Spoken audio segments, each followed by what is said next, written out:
I can't go on LinkedIn without somebody banging the drum about AI. We as an industry, not just sport, but marketing and advertising folk again, we just love to jump onto stuff. Trends are a fundamental's worst enemy. Hey there, James here, and you're listening to the Own the Moment podcast, the show where we explore the complex and always evolving landscape of marketing, advertising, and branding, and try to get to the bottom of what it means to be a truly memorable brand. The Own the Moment podcast is brought to you by Como Technologies, a self-service, complete customer engagement platform that helps you cut through the noise to truly connect with your customers and retain and grow those connections over time. With Como, you can build and deploy new campaigns, activations, promotions, and programs in days, not months, and our software is used by some of the world's biggest consumer brands, from Heineken to Budget, Goodman Fielder, Foxtel, JLL, Williams Racing, and McDonald's. Learn more at como.tech. Today's guest is Oli Shawyer, the head of marketing and content at Rugby Australia, the code's governing body here down under. It's an interesting time for global sport. Live sport is almost single-handedly keeping linear TV alive, whilst at the same time, sports codes and leagues all over the world are scrambling to make sure they can continue to stay relevant for each new generation.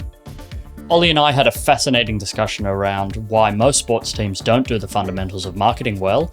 We pondered what global sport would look like if it was run by marketers from Unilever, and we talked about what the lasting legacy of new sports media like Drive to Survive or The Last Dance will be on global sport. If you're a sports fan, this is an episode you just cannot miss. I hope you enjoy the show. Oli Shawyer, thanks for being on the show. Thank you. Thank you very much for having me. I wanted to start with a quote, Oli, that I found on your LinkedIn, which was, "For Gen Z, sport is as much about what happens off the pitch than on it."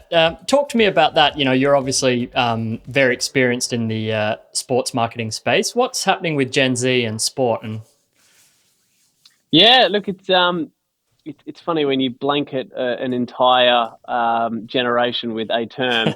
Right. To be honest with you, I think that there's a broader remit to extend beyond kind of the generational categorization of what's happening with sport. But I'm quite lucky to have come into sport from outside of category, and to bring with that kind of I like to think a bit of knowledge and insight in terms of kind of how probably more commercially private savvy businesses work. But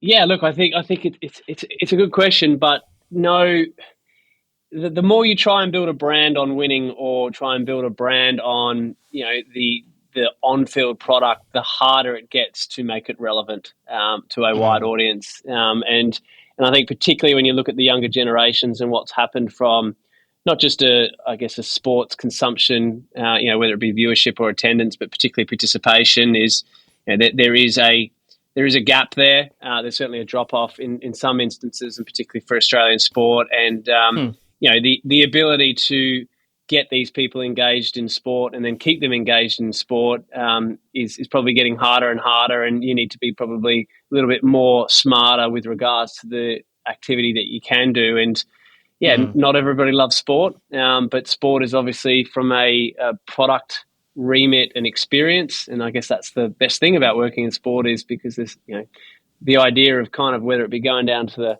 park to kick a footy around with mates or to turn up to a stadium and watch, in my instance, the Wallabies take on the All Blacks. The rounded experience is so much more than kind of the on-field result.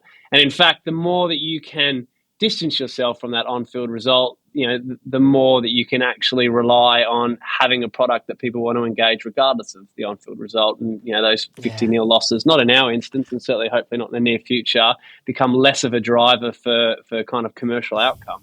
Yeah, well, I'm a West Coast Eagles fan, so, 100-point losses have been the norm for me over the last... It's a tough couple of years for you. Yeah, it's been tough. So, I buy that. But so what do you think's driving this? I mean, I guess, like you say, I think the generational science thing is a little bit of a dodgy sort of area. So, but what's driving that drop off? I guess conventional wisdom would be, attention spans, TikTok, Netflix, Fortnite. Yeah. What's your take on what's driving that change? Yeah, look, I think, again, if you look beyond the the nuances of sport and what that looks like by way of a product, but everything has a substitute. And I think, the longer life goes and the more technology evolves, and particularly now looking at a cost of living crisis, you're always looking for substitutes. And you've mentioned a couple of them there, but look, whether it be that, and again, I can't definitively suggest, without a science degree, that people's neurological capacity to hold attention is genuinely changing, or if it's just that maybe we're all a bit more ADHD because we have tools that make us more distracted than ever. But right, it's just kind of the world we live in. Is everything's within reach. It's within demand, on demand. You needn't go far to kind of find a way of addressing boredom. I think we've all gotten very bad at being bored. I don't know if anybody's actually become capable of just sitting and being in the moment. And, that's why live sport's always been a great opportunity to address, those types of things, because there's so much happening at any given moment, in and around just what's happening on field. But, yeah, look, it'd be a whole combination of those things. And that's why sport, can't continue to follow the status quo, both commercially but also on field, and what that product looks like, simply because, it's people have different needs, people have different behaviors, we're evolving different habits, how we consume things is changing.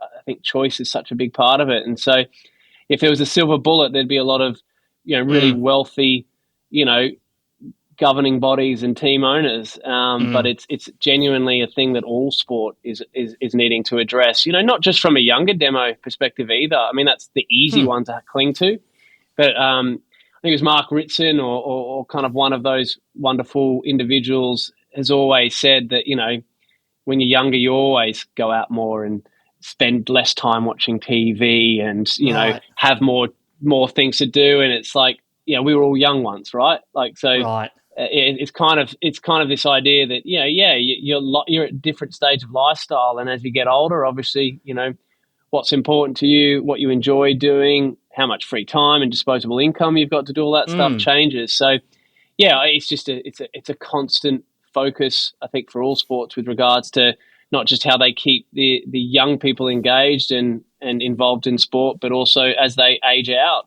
how do you continue to make sport and the experience of sport relevant? Yeah, it's interesting because I found this quote online. I forgot who it was from, but it was the quote was, "If you lose a generation, it destroys value in the connective tissue." And I think that's really interesting because, it's, I guess, like most of us that are into sport, have memories of whether it's their mum or their dad or whatever. It's absolutely. like, that's sort of the vehicle by which, passion and fandom are sort of, it's not something to be undermined, and to be honest with you, like, you could apply it to even just like kids vote for who their parents voted for, they bank who their parents banked with, so there's obviously a significant role and remit, particularly, and that's why obviously advertising is such a low form of persuasion compared to things like recommendations from family and friends. And because you look for trust and cues for what I should do. And, again, status quo prevails in many instances. But it's the same for sport. And actually, I would go so far, and, particularly, I've obviously come from the AFL world. I'm in rugby union now. AFL is the juggernaut of Australian sport. Rugby union, particularly, I guess, on the eastern seaboard, was seen as a juggernaut of sport probably about 20 years ago. But they all, particularly with, I guess, a population that continues to be expansively, not just, again, I think it's about 51% of Australia is first or second generation migrants. So these people are growing up with different sports or different ways to kind of engage with what they do when they're younger. So that generational connection at sport is so vital. And, again, you look at your kind of traditional Aussie rural states, and, the kids taking on a membership because mum and dad had a membership. And again, you look and then apply it to rugby union, and it's something that quote that you just read out, I should probably print it up and stick it out because it's often something that's spoken about quite a lot when it comes to rugby in Australia is, and to be honest with you, and I can quite comfortably put my hand up and say that, throughout kind of the late 90s, the early 2000s, I could have told you the entire Wallaby squad. I knew those guys' names off by heart. But you go and ask people now, and they're going to, probably struggle a bit. And same from a, participation and consumption and, attendance, like there is room to suggest that, the growth of the game, it's got to be sustained over the long term. And if you do miss out on a couple of years, or you do overlook the need to be in market and visible in market for a long period of time, you're going to struggle to get back those people that, suddenly had no interest or no kind of priming to why they would want to be involved in rugby union, later down the track. And there is lots of kind of work that's been done, and this is obviously elevates just how important getting kids into the system to play the sport is, because play the sport, you're more likely to become a fan of the sport. And obviously, the opportunity and the thinking, and again, I can't pretend to know any of the hardcore data, but the thinking is get them young and they'll be a fan forever. But people's lives change, and the type of fan that they are and how long that kind of lasts is again, kind of, dependent on many factors. But it goes back to that kind of cost of acquisition. If you get them young when they're cheaper, how much money can you make out of them over 20, 30 years time if they, go on to be a fan? Yeah, well, it's funny. I'm sort of a quote machine today, but just like in research for this, I was reading up on this, and so Tim Ellis, who's the CMO at the NFL, had this great quote, which is, there's no strategy for bringing in a 35-year-old fan for the first time. You have to make them a fan by the time they're 18, or you'll lose them forever. Which is what you're saying there. That's really interesting. I was going to say, I'm certainly not in a place to challenge someone like that at such a level, but, I don't disagree with that. And it certainly kind of makes a solid point. But I'm also of the school of thought that, like most categories, sport, regardless of whether it be participation, attendance, it is very much what you would expect to see.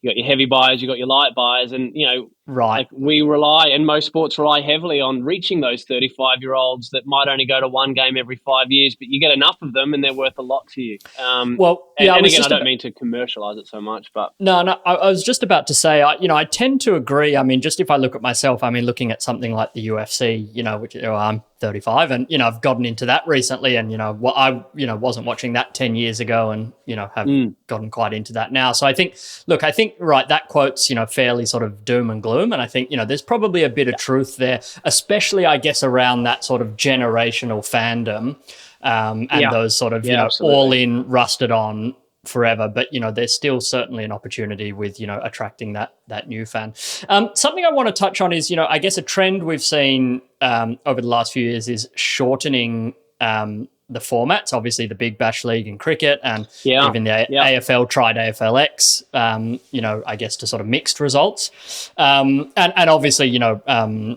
cricket's been doing that with the one-day series for decades now. What's your take on that? Is that something we're going to see more of? Sort of curious. Yeah, look, it's a very good question. I again, having not worked in cricket and only kind of having that old kind of looking into the tent from the outside, I think there's probably a lot of people that would hang their hat on the suggestion that 2020 cricket probably saved that form, the sport to a great extent, particularly in terms of what you're talking about before, about whether it be the 35-year-old or the 18-year-old or the family market. Like, how do you make a product relevant to a market that is currently not engaging, has a product that was dissipating? So, 50 over cricket, one-day cricket, which was the short format of cricket, initially, like they could see a trend in decline.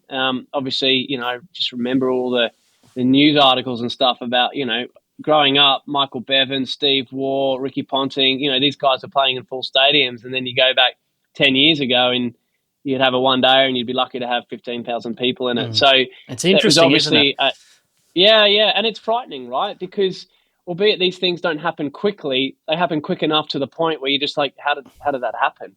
Because even like, to your point, if I go back 20 years, and I was never like a crazy, cricket fan, but it did feel like, and look, I think there's maybe a broader point here, which is like this sort of fracturing of like mainstream cultural moments or something. It's, I guess, as sort of going back to your choice point, where it felt like, everyone I knew was following the cricket, 20 years ago. Yeah. And now, to your point, I mean, I know Australia won a match, an Ashes match yesterday, but, I'd sort of struggle probably to sort of name all 11 Yeah. players, which is, so I think there's something there around, I guess, this sort of, sports maybe sort of lost its mainstream grasp on, I mainstream think it's culture, just I so. guess. Yeah, well, particularly for those kind of typical Australian sports, right, that we have overperformed in. So, again, you go back to, the 90s and the early noughties, cricket, rugby. These were the big international platforms to which Australia kind of over-indexed on. It really fit into that broader narrative of the Aussie battler and the challenger, that this David versus Goliath thing. And I think there's an element of still wanting to own that, but the rest of the world woke up to the fact that for our population, we're an unbelievable sporting country. Right. We over-index in many things, but I think as the years have gone by, you go back to those days of cricket being on free to air and it being primetime viewing. Right. Now It's you've got interesting. so many different choices in terms of products. You've got access to international sports that you never had, or they were really hard to get to. And again, it's all at the press of a button, and it's not expensive. You get a Stan Sport or a KO subscription, and you can watch pretty much every sport there is to offer. It's only the Yep. kind of those main events, which weirdly enough, I often spend my time thinking about UFC and why there's such a global big fan base when actually it's not easy to discover or access. And I'm a big. What's your take on that? Do you know what? I mean, obviously just an incredible, powerful marketing machine in the way that they use their fighters as their assets. Obviously not new to sport in terms of leveraging players as brand touch points and personalities, but I don't know. I mean, Dana White's done a phenomenal job there. Obviously, they've recently kind of merged with the WWE. In terms of building this. I mean, look, that's going to change the media landscape when you talk about sport and how sport is kind of diversified and rolled out.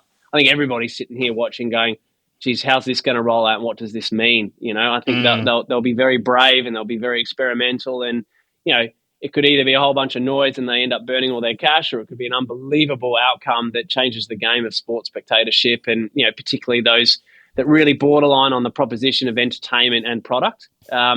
And so I guess going back to your original question of shorter format and what's my take on it, I don't know. Sometimes I feel like I'm a little bit of an anomaly that exists in the sports landscape because, I love learning. I'm a big sucker for the fundamentals of marketing. I've been lucky enough to have multiple conversations and engagements with the likes of Byron Sharp and Mark and met some unbelievable people, in my career that I've learnt on, particularly when I was in advertising. But I guess, you look at it as brand extensions, and kind of the diversification of the product to, if you put it up against the typical segmentation model, you're like, well, this is the product for that segment and this is the product for that segment. It's like, what's your mini Coke can versus your Coke bottle. And I just think the shorter format, and we're very lucky. And actually rugby is one of the sports that seem to be kind of ahead of the curve when it came to that shorter format, because we do have sevens, and sevens is probably I won't say this too loudly in front of too many people, but sevens is probably my favorite product by way of its capacity to support the growth of rugby. So we have a genuine, unbelievable entertainment proposition product. It's shorter format. So, all those things you're talking about, attention span, and it's not even attention span. It's just, the ability to allow people to consume when they've got more going on in their life, because it's not a huge commitment. And I think that's another thing that everybody needs to be mindful of, that attending and consuming sport is a commitment, right? You usually have to set aside a few hours, but everybody's cottoning on to that. You can watch a Premier League game now in 20 minutes because Optus Sport will give you your breakdown and let you choose the format and how much time you want to give up to spending it. So, the opportunity for the shorter format and again, cricket have done a great job, is to go beyond, I guess, the hurdles or the potential barriers of the longer format. And again, NFL have done it recently by bringing back XFL, but I know they've had their challenges. Right. Leveraging a more entertainment proposition that goes beyond just hardcore sport to introduce new fans, engage new fans, potentially bring back churn fans. I heard a wonderful thing many years ago, and I don't know how true it is. But when 2020 cricket launched, all the avid hardcore cricket fans were like, oh, this is ridiculous. You're killing the game.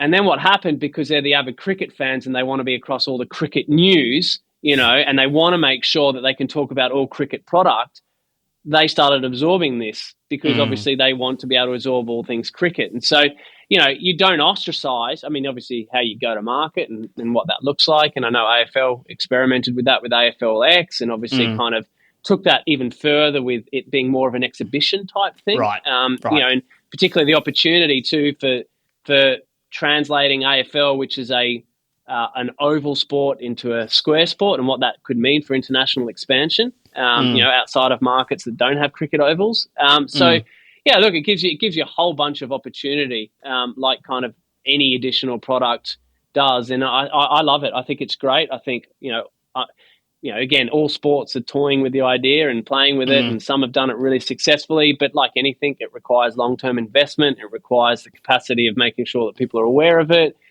Giving them the chance to turn up, and perhaps just accepting that first year, second year, third year, fourth year, they're not going to be sellouts. Like anything, you've got to build demand for these products, and you do it long enough, you do it consistently enough, and you do it well enough, and obviously, like anything, you could sustain a pretty good outcome. Couple of things. I want to come back to marketing fundamentals. I think that's really interesting, and sort of rugby more generally. But a couple more things on, I guess, the sort of changing landscape of sport. So what do you make of, like, obviously, I guess some of the biggest news over the last few years in the space was, say, Drive to Survive, which, was, I mean, speaking of mainstream cultural moments, and I think what's fascinating, just to pull out some stats here, I mean, viewership for the 2022 season was up 60% on 2019. And, the F1 are reporting that audiences are getting younger and more diverse as a result of Drive to Survive. And even just anecdotally, like in my friend group, seeing people that would have been the last people you expect to get into motorsport suddenly getting into motorsport. So what's your take on, I guess, Drive to Survive? I guess you could bundle in The Last Dance in there. And that sort of, I guess, this sort of content entertainment first approach to the sport. What's your sort of take on that? I love it. And to be honest with you, and just for clarity, so, in my remit at work, I look after the entire content side of things, as well as obviously kind of the, advertising and a remit of earned media. But look, I mean, I don't come out of a meeting without someone saying, what does the Drive to Survive for rugby look like? I can imagine. And you sit down and again, you turn on Netflix and you're like, oh, look, from the producers of Drive to Survive comes a docu-series about the Tour de France. Oh, look, there's one about tennis. So let's go back to the original, I guess, remit and, pioneers. F1 were pioneers, and F1 have always been quite renowned for being very tight with their rights and the ability for people to use their rights. And, obviously with the changeover when Liberty Media kind of took over from Bernie Ecclestone, it opened up a whole new world of opportunity. And obviously, it goes back to that idea of accessibility. But, how do you make something which is predominantly just cars going around and around in a circle? And I'll put my hand up and suggest I'm a big F1 fan. I love the F1, but I didn't used to be. And I am one of those suckers that got drawn in by Drive to Survive. Now, when you talk about younger audiences or kind of, people that aren't mad sports fans, and again, sports content and this idea is nothing new. Amazon, they did it with the All Blacks and Man City well before all of this. And so, that all or nothing, I think it was, series. So it's not new. But what they did was they took something that has been quite inaccessible, something that has a perception as being for quite typically, the old, pale and stale, rich white man. It was the elitist sport, which again, I'm sure rugby has a little bit of a reputation of. And they made it accessible and they made it relevant for everyone. And, this is the power of content, and not the power of content from the perspective of, you can build a brand solely with social media, but actually the ability to allow people to realize that a sport is a lot more than just what you see on field or on track. The best thing about that was you're invited, and this is obviously something that sports clubs and governing bodies and stuff have known for a long time. That access is critical, taking people behind the scenes, and this is where these things live. But, you get introduction to profile and personalities and story arcs and narratives. Now, a lot of it is probably manufactured. And I think Drive to Sure. Survive by about season 3 got slapped on the wrist for that it became quite obvious. It didn't stop people from watching. And again, going back to that idea, like what we're talking about, shorter format, when you move beyond just kind of like the on-field athleticism and the highlights and you go towards more of that entertainment proposition, obviously entertainment is different for everyone. And so this is a really smart way, obviously, of engaging people in a sport and getting them interested in sport by not shoving the sport down their throat with regards to kind of that actual product. It's getting people to buy in. And again, we know the younger generations like to follow personalities before they follow clubs or sports. And so great. But I think the one thing that probably often gets missed out of a lot of these sports content things, and this is the power of the likes of Netflix, is distribution. Right. You know, this wasn't just about a wonderful content series. This was about the fact that it was put in a place where millions upon millions of people had subscribed and could watch it. And again, you know, they invested heavily in obviously the production of that, so it was top quality, but also they promoted the shit out of it. And absolutely. you know, so yeah, I think I love them. I'm a sucker for them. I watch them all.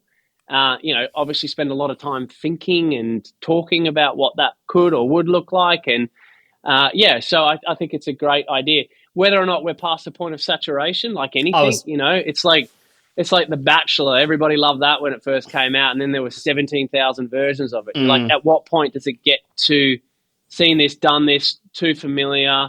You know, so there's always going to be that element, but I think more broadly the opportunity to use distribution and to actually present the product in a different way. So, you know, again, less about the sport and more about the lifestyle of the sport and the personalities. I mean, that's stuff that people connect with, you know, that you don't have to be a sports fan to connect with that stuff. Right. And I guess, you know, going back to that, you know, people followed personalities before teams, you know, and I guess, you know, the Messi deal, you know, now with Inter Miami, I mean, it's just like that's clearly that's what's happening there, right? And I think that was interesting, you know, from a couple of, you know, I guess the sort of that he got equity in the team. You know, he's apparently getting a cut of all the Apple TV subscriptions. Right. So I think, there's a lot happening there.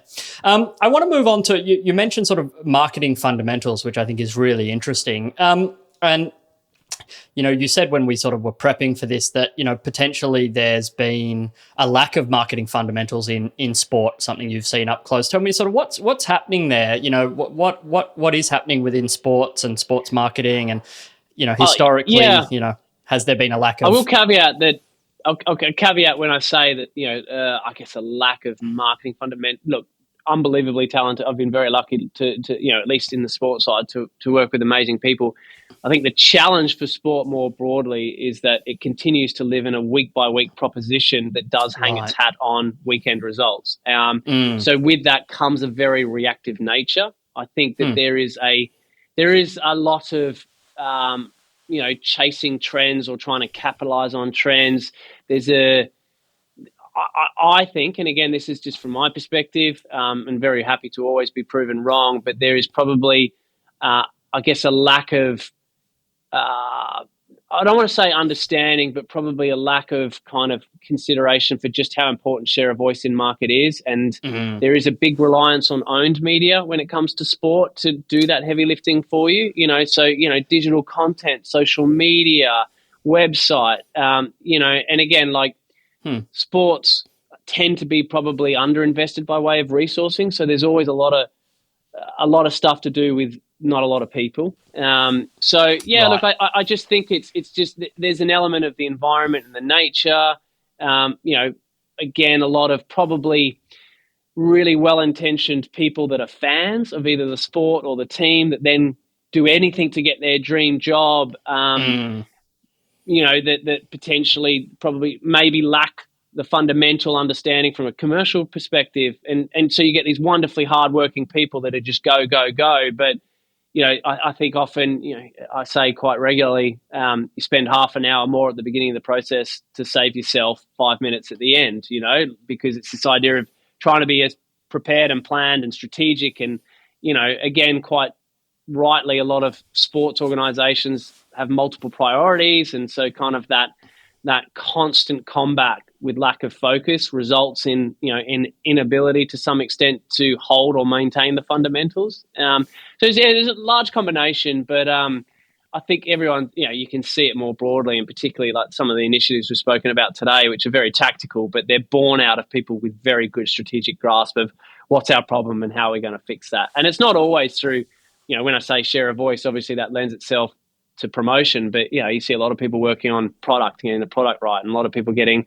like we're talking about the distribution through Netflix and how do you get the sport in front of people. These are all things that are constantly spent a lot of time pricing. Again, huge amount of pricing considerations in sport because we sell a lot and it's very dynamic in terms of what we sell.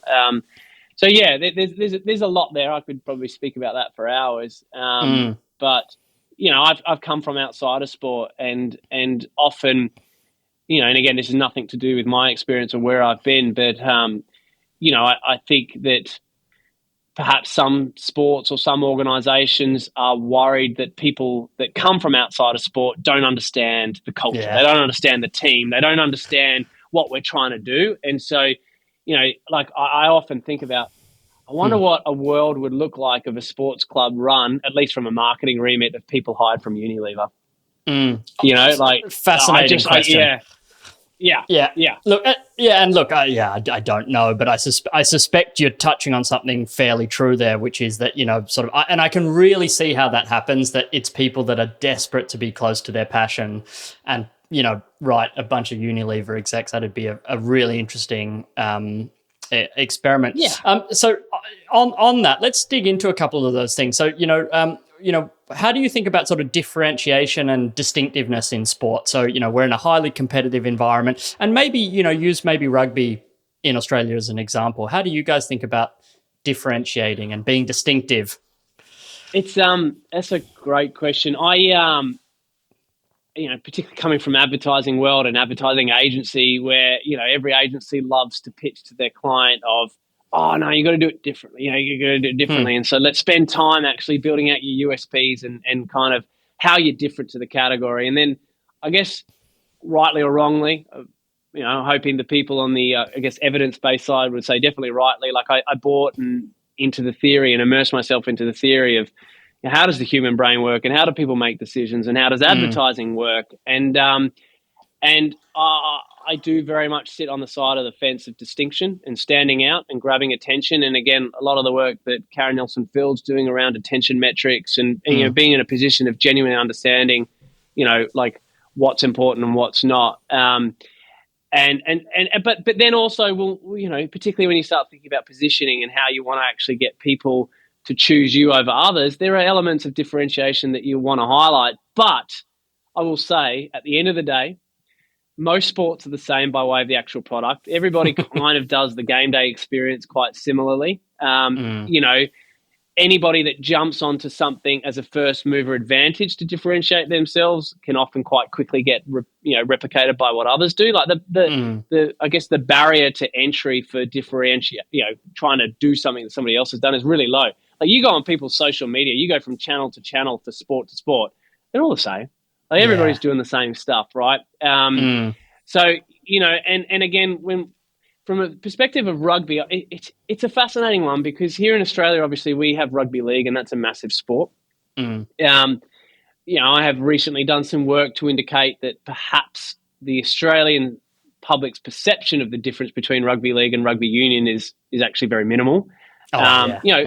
Which actually, people will, again, if you get your guard up and again, those well-intentioned people are like, well, rugby union is a greater sport and it's much better. And, and again, I work in it and I have to agree, I love rugby union, but I also love rugby league and I consume rugby league. And again, most casual sports viewers consume multiple sports. And so there's actually a wonderful opportunity to suggest, well, actually, if we're not that different to rugby league, that means there's a whole bunch of people out there that consume rugby league that would consume rugby union. And then it becomes a case of, well, how do you avoid misattribution so that when you are in market, people are going, that's rugby union, that's not rugby league, I want to go see a rugby union game. And that's where that distinctiveness is. And, and again, like specifically for Wallabies, historically, I've done a lot of work with Ehrenberg Bass around understanding distinctive assets when it comes to branding, in market so that, again, if you're a challenger brand with a product that's quite similar, what I don't want to do is market rugby union and rugby league cop the benefit of that, because people just assume it's rugby league because it's the bigger brand. So, when we talk about obviously those marketing laws, so distinctiveness has a huge role to play there. Yeah. So what, without maybe going into anything that you can't share, but so what, do you have any examples of where you think, you can sort of drive or sort of, I guess, nurture that distinctiveness for Union? What sorts of things, are sort of, are helpful there, or even anything you've maybe tried already and seen success with? Yeah, look, I mean, like from a product perspective, obviously there are elements of our game that league don't have, and so when we go and create a television ad, for instance, we'll want to hero that there's a line out because rugby league doesn't have line outs. And so, there are small product differences, but, with all due respect, it really does come down to, I hate saying it, but obviously leveraging your distinctive assets, your colors, your logo.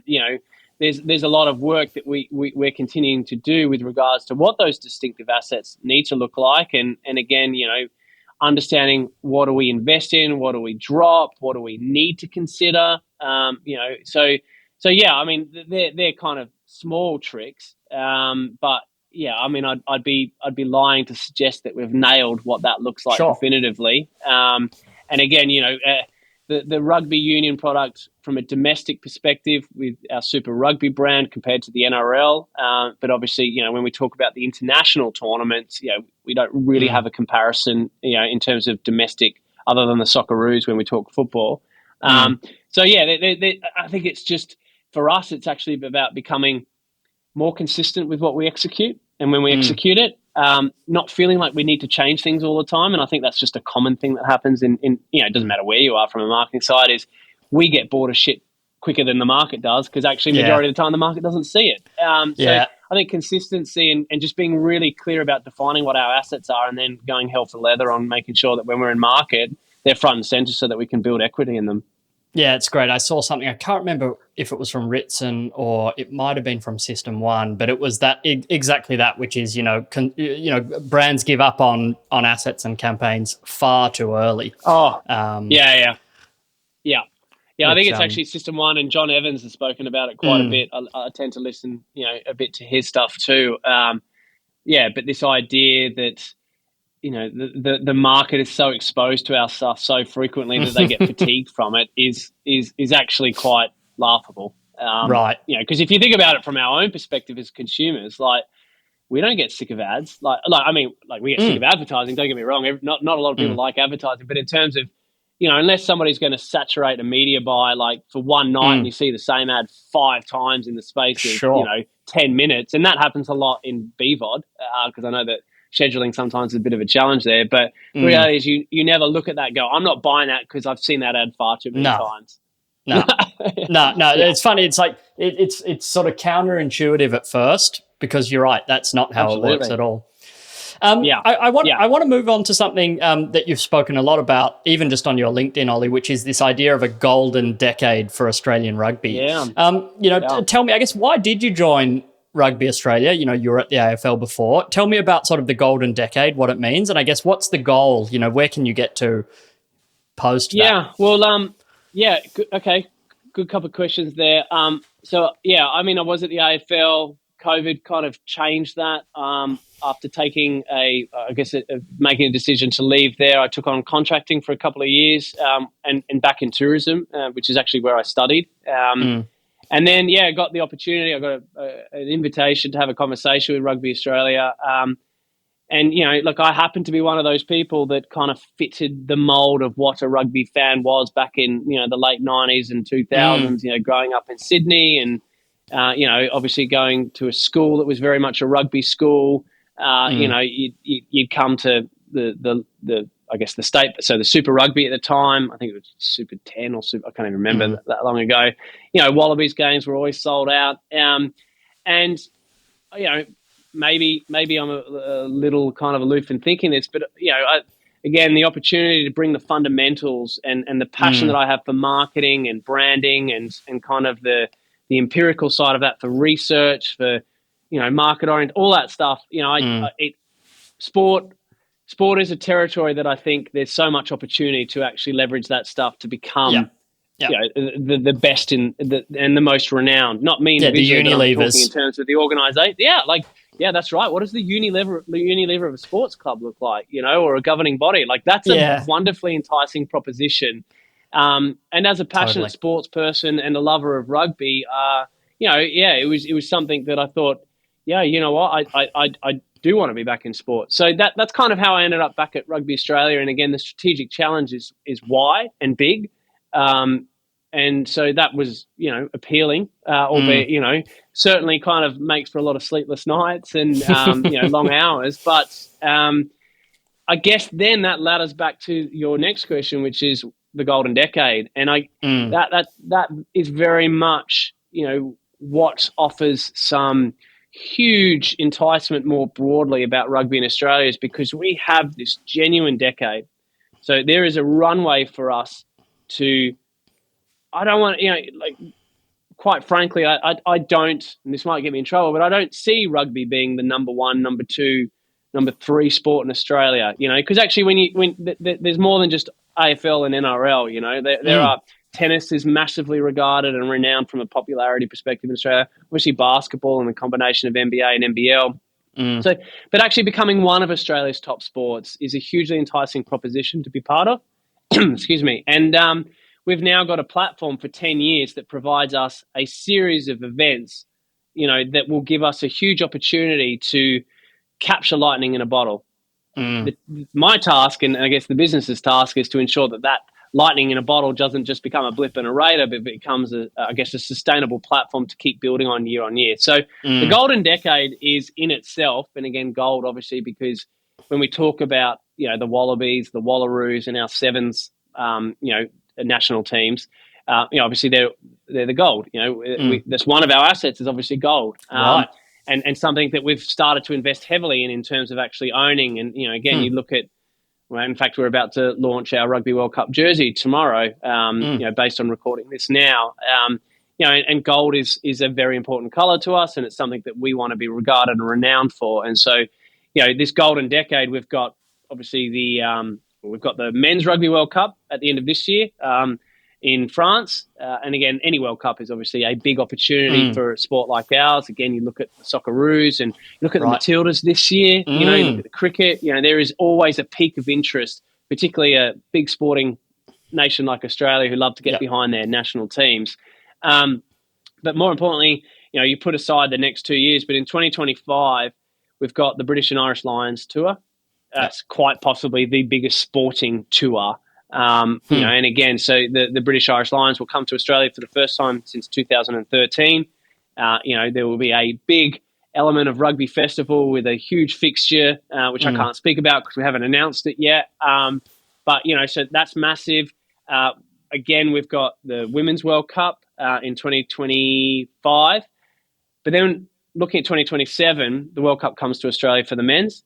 At the same time, we also won the bid for the 2029 Women's World Cup, which will also be in Australia. Wow. And then in 2032, we have the Brisbane Olympic Games, which our Sevens product are a big part of, right? So Commonwealth Games, and I think I've missed the Commonwealth Games there somewhere. But so we have genuinely a runway here of huge international events that bring huge international audiences and interest that gives us the opportunity to elevate the relevancy and the consumption of rugby.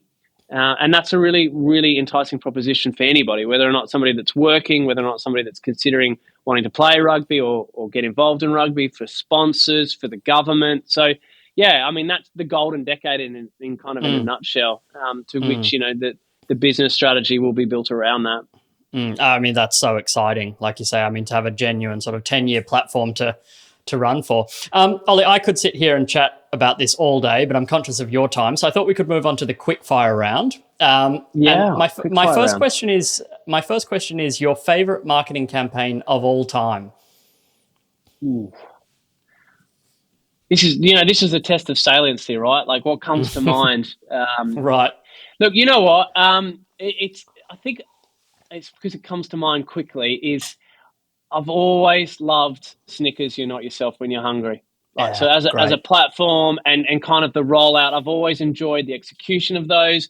Obviously the way that they execute that is beyond just TV advertising. They've always done great stuff. But, Yeah, look, I think Snickers is amazing. Beautiful. And what they do as a brand is phenomenal. So yeah, I'll throw that under there. Yeah, it's a great one. It's not the first time it's come up actually in these discussions. No, I mean, the okay, there you go. tagline is brilliant. The actual creative's Yeah, brilliant. yeah, Obviously the message is genius. And what I like about it is one of those things that long running can be extended, and yeah, celebrities and all that sort of yeah, stuff there. That's a great yeah. I one. love it. Um, Yeah. who do you think is the best brand in the world right now? Or maybe the most interesting is another way to frame that question. Oh, look, I mean, look, yeah, like I'm always curious about Tesla. Like I keep an eye on them, Mm, and I think we talk about, I guess, brand touch points and the positive or negative impact that Elon Musk tends to have. But mm, again, like they were obviously kind of like the first mover in this space. There was high demand with the scarcity value of Tesla. mm. Obviously now, for a long time everybody bangs the drum. Oh, they don't spend the money on advertising, but it's going to be really interesting now when you were talking about earlier about differentiation. Like every car manufacturer is producing Yep. electric vehicles now. So what does that Right. mean by what they don't do discounts and they don't so I can't pretend to know a lot about the Tesla brand, but that's one that I find interesting, not necessarily positively or negatively, but just would be curious to see how that all unfolds, particularly as cheaper EVs enter the market and more accessible Mm. EVs enter the market. Look, I think, would you say? I think the question was, what's the best brand in the world? I don't know if it's the best brand, but I know one of my favorite brands in the world right now and continues to be, Nike. Yeah. I love everything about Nike. I don't believe in loyalty from the perspective of I'm fiercely loyal to something. I think it's very habitual, and there are elements Mm. of emotion that gets connected. So Nike's one of those brands that kind of bucks the I guess the mold a little bit, because I will tend to buy Nike before other stuff. Mm. Mm. Um, but yeah, I love Nike. I think obviously, again, you talk about the role of things like Drive to Survive, but somebody was behind there, and Nike will be thanking them for it. That movie Right. was great. And again, probably why it's quite prominent in my mind, from a brand Mm. perspective at the moment. I love the story. I love Phil Knight's book. I love the photo Yep. that went round when LeBron James was about to become the Oh, all-time, record scorer, and then it's Phil Knight, the only one in the whole crowd that isn't sitting there with his phone out. it was So again, amazing, that's wasn't another it? thing we could talk about ages about, owning the moment, which is obviously your Mm. podcast, and Mm. the capacity to be part of a moment and how distracted people are by using their phone in that moment rather than absorbing it. That's something that I'm always quite fascinated Right. by. But yeah, back to your original question, I think Nike. I love Yeah. Nike. I mean, that photo was, just, Oh, because it's, it's it's iconic. says 1,000 words, right, about everything from, Yeah, culture yeah, to, technology and that moment. Yeah, that's a great one. What do you yeah. think the most overrated trend in marketing is right now? Oh God. How long you got? Yeah. Look, I think it'd be silly of me not to say AI. Mm, Again, I can't go on LinkedIn without somebody banging the drum about mm. AI and chatbots. Oh, sorry, there goes. I must be the last one left in the building. So wave my hands. The lights have gone off. Again, I think all of that. I think it's great and it's enticing, and I think about it sometimes from a perspective of like graphic design and kind of email content and all that sort of stuff. And so there's roles and remits for it, but just to tell you what, we as an industry, not just sport but marketing and advertising folk in general, we just love to jump onto stuff. Mm. So yeah, I mean, trends are a fundamental's worst enemy. I think and a Right. distraction at best. Yeah, I saw. I mean, my LinkedIn feed is definitely full of ChatGPT, but also, of course, lots of Can this week. And I saw, Oh, of course, yeah. I think it might have been Gary Vee, who's a polarizing figure, but he did have a slide which I saw, which was something about sort of as everything seemingly changes, remember that nothing changes regarding human psychology and marketing fundamentals. I wonder if the That's AI is right. against you there with the lights, by the way, Oli. I know. I was just, and I don't want to dance on your podcast, but it's like you Uh, have to do. Here we go. I have to do a bit of movement. Actually, what you just said there, and it's one thing, and I think it was originally David Ogilvy, but then the quote that often gets thrown around is from Jeff Bezos, and I'm not going to get this right, and I'm going to butcher. You've thrown out a couple of great quotes today, and I'm going to butcher this one, but this idea of like people are so obsessed with what's changing as opposed to thinking about what's not changing, and focusing on what's not changing. And again, like I'm all for trying to challenge the status quo, but there's a difference between status quo that's kind of comes across from an operational perspective because of legacy, or this is how we've always done it, versus the human brain and it taking millions of years to evolve, as opposed to technology that can take light years to. So it's interesting. LinkedIn does my head in sometimes, but I also love it. Yeah, well, I guess I think my view on that is, right, it's like, tools and tactics change. I mean, sure, if you were early on TikTok, there was a lot to be, to be won there. But I guess it was, what did you put on TikTok? And, that stuff probably isn't that. Yeah, and I mean, look, I face this on a daily basis, like I think, there's a lot of magpie bait that gets thrown around, and I think it's the fear of missing out, right? You don't want to be that person that was in charge of something and you didn't do it, and look what these guys over here have done. But you're right, tactics change, but I guess you're constantly going to chase tactics if you're not really clear of what you're doing and why you're doing it. Yeah. No, I think that makes a lot of sense. I mean, I guess if you just, go back a year, my LinkedIn feed from Cannes was NFTs and metaverse. So, Again, another wonderful thing that's just ripped through the sports industry, about tokens and NFTs, and it goes on and on. Yeah, absolutely. So what about the opposite? What's the most underrated trend? What's not being talked about enough in your view? Oh, this is why I love Mark, because, I think he's tried to elevate the conversation around those fundamentals. But yeah, I just think, again, we're not like wanting to sound like I've got everything nailed here, because it's not like, I tend to sometimes have to be fairly reactive, but always try and ladder it back up to a point of, does this fit what I said we wanted to do or set out to do in the first place? And I think it's just what's not thrown around enough or not looked upon enough. And, and sometimes I get caught up in this bubble where you just assume that everybody knows what you're talking about. But I mean, things like distinctive assets and segmentation just strategic principles. I think that's it. That's not a trend. It should be. It certainly is in my wheelhouse of LinkedIn, because I follow a lot of people that obviously I just seek out confirmation bias to make me feel better about what I think and my point of view on everything. But I think I think everybody could be a bit more strategic and spend more time learning how to be strategic. It is funny, isn't it? Because it really bucks this conventional wisdom, which is like, Tim Doyle, who's one of the founders of Eucalyptus. I listened to him on a podcast recently, and look, I think there's some truth in this, but he said something like, marketing school or marketing education is total bullshit. There's nothing to be learned, and I think, look, I know what he's trying to say. Of course. But I think to your point, it's like, it's like the 4 Ps. I mean, there's a lot of wisdom in that stuff. I mean, that, to your point, I mean, if sports leagues were run by Unilever execs, I mean, it's a fascinating thought experiment, because there's so much wisdom in, what we know and what we've known for 100 years. Yeah. It's frustrating, because these are things that people say are dead and they don't hold up, but they've held up for decades. And yet we want to buy into the 3 weeks worth of LinkedIn knowledge about AI. Right. It's like, and I think, it's not to say that, none of that is to say that AI is not interesting and it's going to be impactful. No, absolutely. But I think you're right. I mean, I'm sure if you go into the boardroom at night, they're still spending, inordinate amount of time on assets, yeah. Look, I mean, distinctive assets, brand, purpose.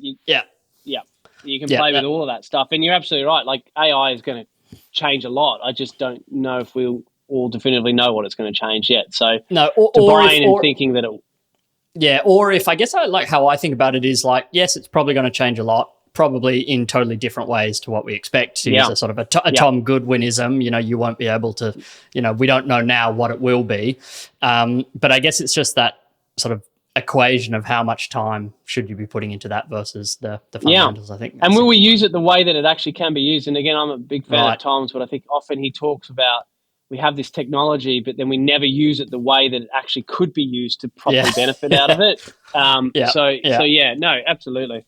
Yeah, it's a great one. Last question, Oli. Who should I have on the show next? Who's someone you think I should be speaking to? Somebody that like I've idolized for a long time, and again, it's probably back to the old kind of days of working in behavioral economics. But Phil Barden, if you haven't spoken to Phil Barden, No, I haven't. he wrote Decoded, the science behind why we buy.